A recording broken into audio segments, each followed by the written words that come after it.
We're here to talk through the Skyscrapers puzzle by Salih Alan called 7 times. Each side of the grid that has clues has a one-digit integer. The times 7 is a multiple as given elsewhere in the grid. We've got 42, 21, 35, so another multiplication theme.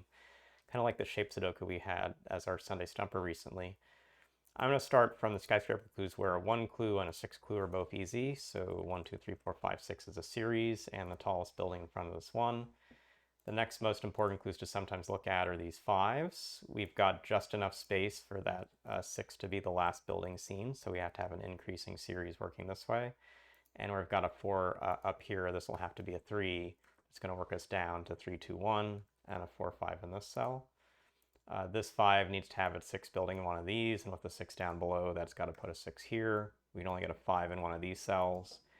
A 4 is already here, so we also have the constraint we can only get a 4 in one of those cells. And so what that does is says this first cell is a 2. We're forced to make this a 3. This will be a 1 because of the stuff down below, so these get forced. That we have to see 5 buildings means you have to see this 4 and this 5. And that puts in this 5 and this 4. And so this is a good start to the grid. This 2 doesn't see the cell because it just sees the 4 and the 6, so this is a 2 and a 3. The 4 needs to have smallish numbers, 1, 2, or 3 for that to work, and so that leaves behind this single space for the 5.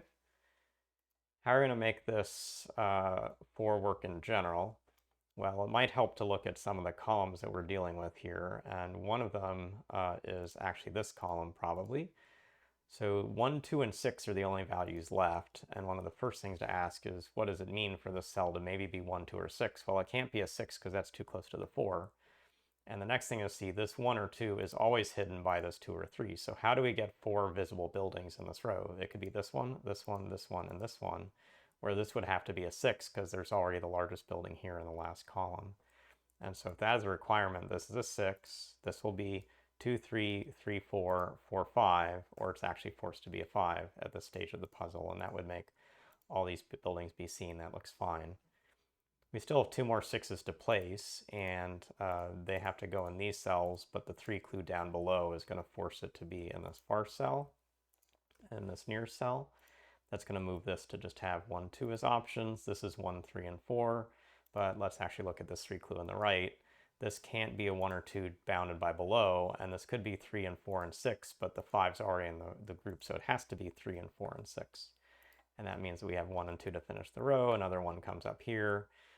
We have a 1 to finish this, a 2 to finish this, 3 and 2 means 3 and 4 means 5 and 4, and we're through the grid. So a good use of a lot of different clues in a lot of different ways, but the 2 5s on the right side forced a lot of the start, including some of the placements in the middle, and then recognizing the cell was too small to be seen by this clue forced how the 6s ended up playing through to the rest of the grid. So some good Skyscrapers logic that you can get to master will really take you to the harder puzzles, not in this week. This is a starter pack week, but the harder puzzles we have in our books and on other places on the web. So hopefully you got something from this video, and thanks Salih for the puzzle.